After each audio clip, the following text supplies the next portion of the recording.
Kumusta mga kaibigan? Maligayang pagdating sa aking channel. Kasama ko kayo sa isang magandang video. Cancelled ba ang kasal? Si Tuba Buyak Ustan, na nagbibilang ng mga araw sa kasal na may pinakamapagbigay na puso, ay hindi nag-atubiling magtanong tungkol sa petsa ng panukala.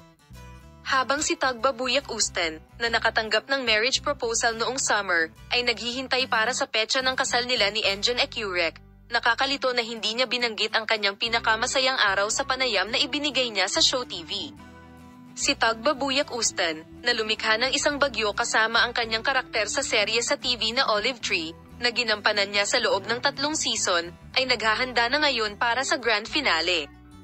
Kung matatandaan, si Tuba Buyak Ustan, na namumukod-tangi sa kanyang personal na buhay pati na rin sa kanyang karera, ay nakitang magkahawak kamay kay Enjon Ecurek sa konsyerto mga 1 taon at kalahati na ang nakalipas at nagpahayag ng kanyang pagmamahal.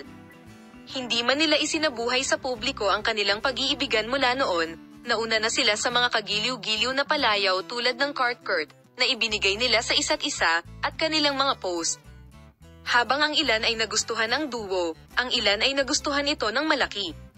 Ang duo, na nagbakasyon sa sandaling natapos ang season ng serye sa TV noong tag-araw, ay unang pumunta sa Bodrum, pagkatapos ay sa Greece, Italy at panghuli sa England. Naunawaan namin na ang isang marriage proposal ay nagmumula sa nakakaiyak na sulat na ibinahagi ni Enjon Ecurek sa England. Kailan sila magpapakasal? Ang sagot daw sa tanong ay pag-ibig ngayong Hunyo.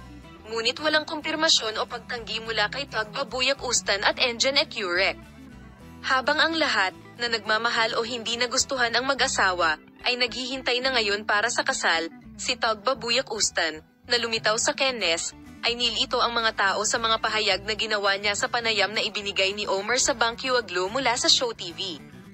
Una nang pinabulaanan ng sikat na aktor ang balitang kasal ngayong tag-araw, sinabihan kaming hindi kami ganoong mga tao, bakit tungkol sa kasaysayan ang pag-uusapan?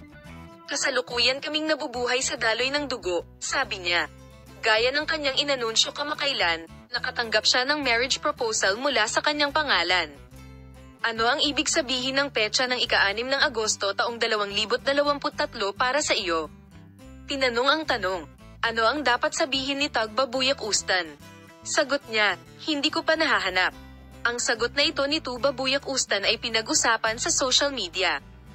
Naging kasinungalingan ba ang pangarap ng kasal ni Tuba Buyak Ustan at Enjon Ecurek? Ipapakita namin sa iyo ang mga pag-unlad sa Paksa Palem, makita ka sa mga bagong video.